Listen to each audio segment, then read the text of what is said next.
¿Qué tal, mis queridos amigos, alumnos de nuestro taller de filosofía, de introducción a la filosofía?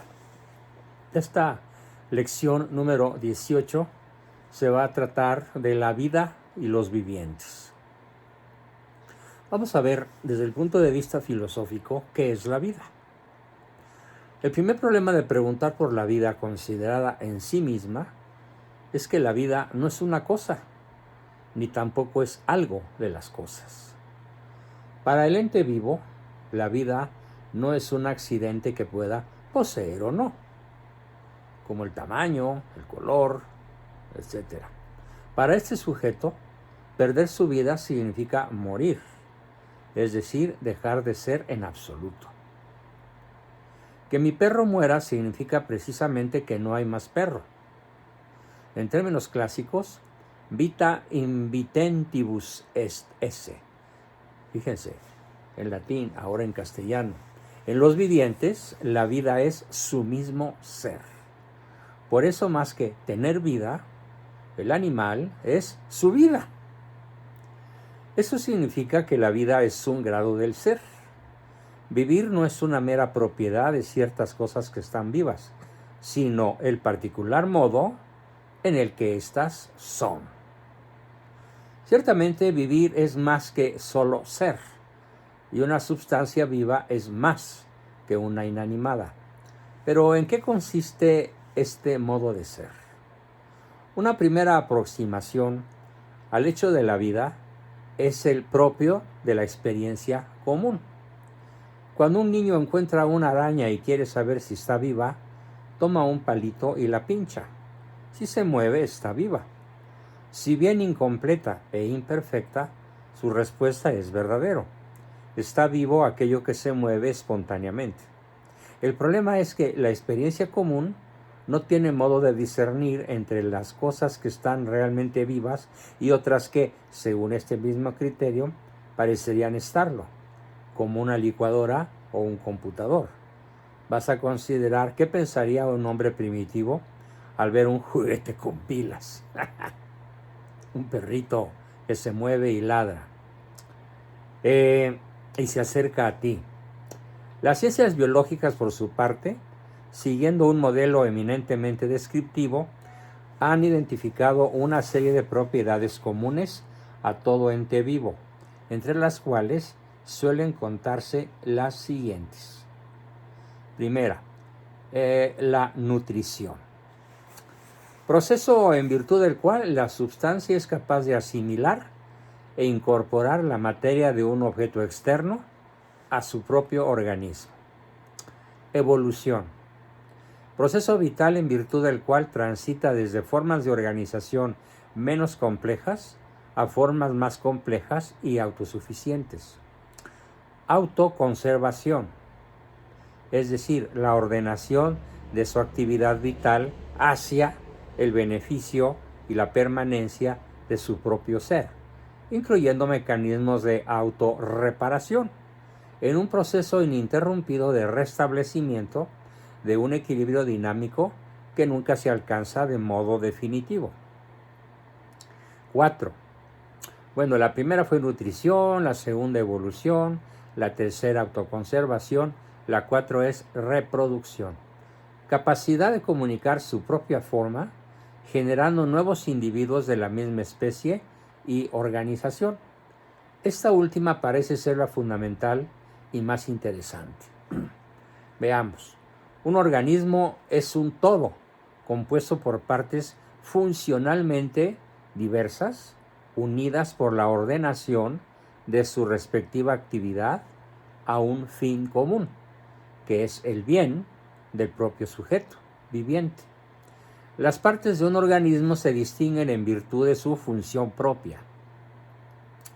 Esta función, a su vez, se ordena al fin del todo, cuyo bien propio se comunica a cada una de sus partes.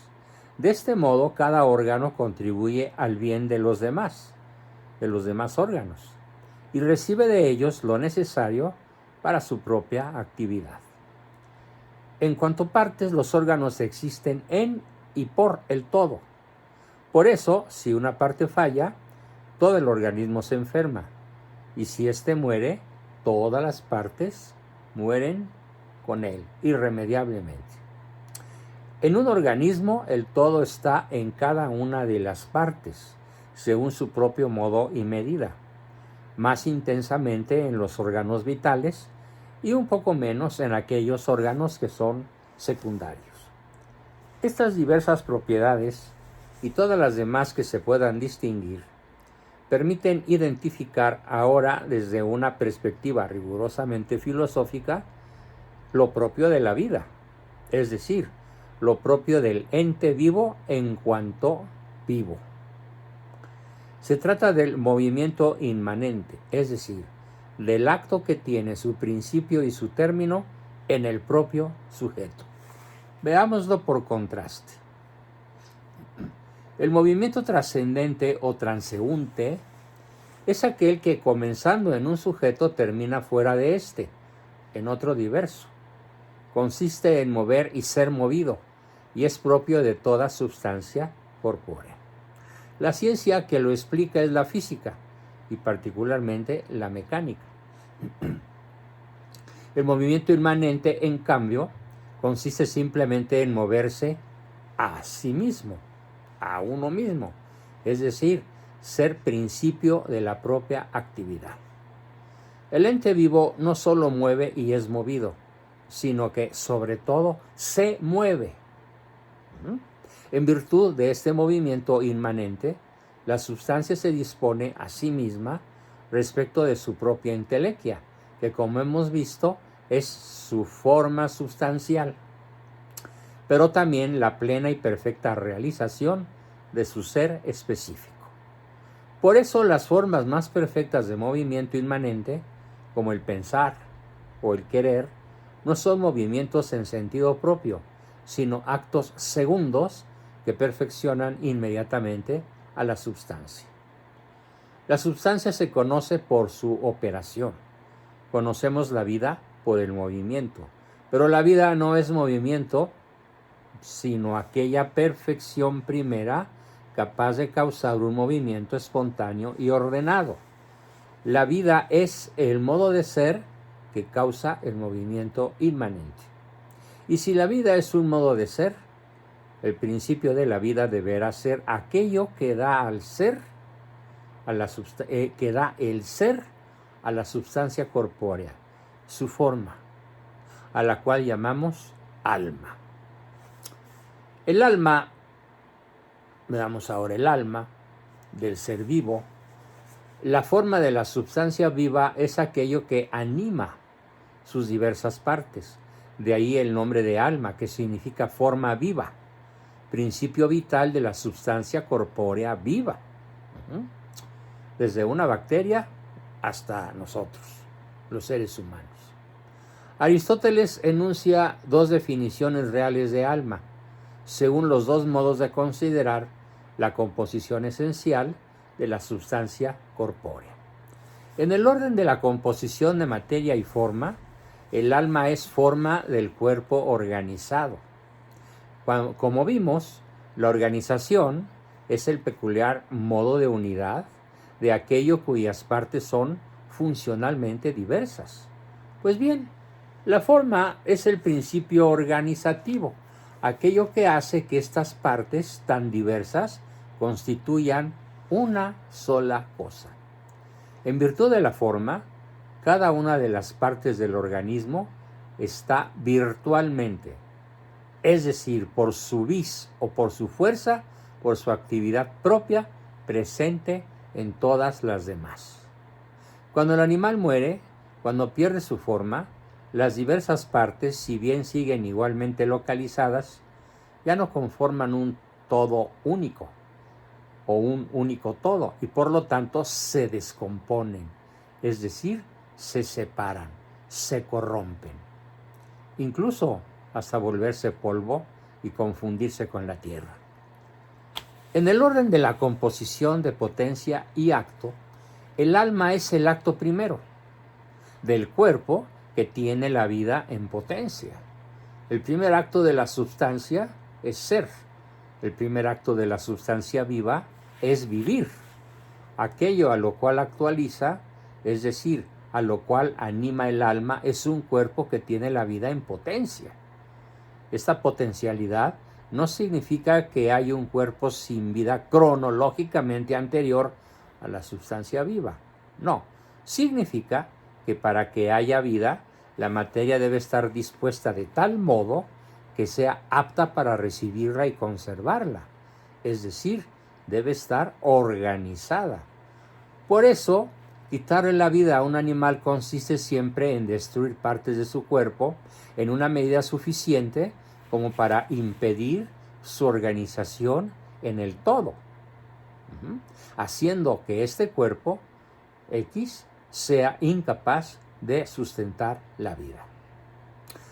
Como toda forma, el alma es también principio perfectivo y principio de unidad de la sustancia viva. Y así como la materia es principio de limitación y de composición, la forma viva, por su parte, siendo el modo más perfecto de la forma substancial, es simple e inmaterial en grado eminente. En virtud de estas propiedades, el alma está presente en cada una de las partes de la sustancia viva, ordenando la respectiva actividad del todo del cual son partes. Esta perfección del alma admite diversos grados, los cuales determinan a su vez los grados de vida, que son al mismo tiempo grados de inmanencia, de perfección, de unidad y de inmaterialidad de la misma sustancia viva. El primero de estos criterios del cual derivan los demás es la inmanencia. Vamos a ver ahora los grados de vida.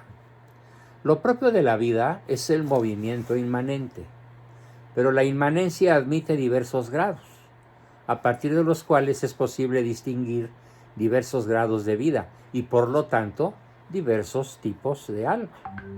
La cuestión resulta clara a través de una sucesión progresiva de ejemplos. Veamos.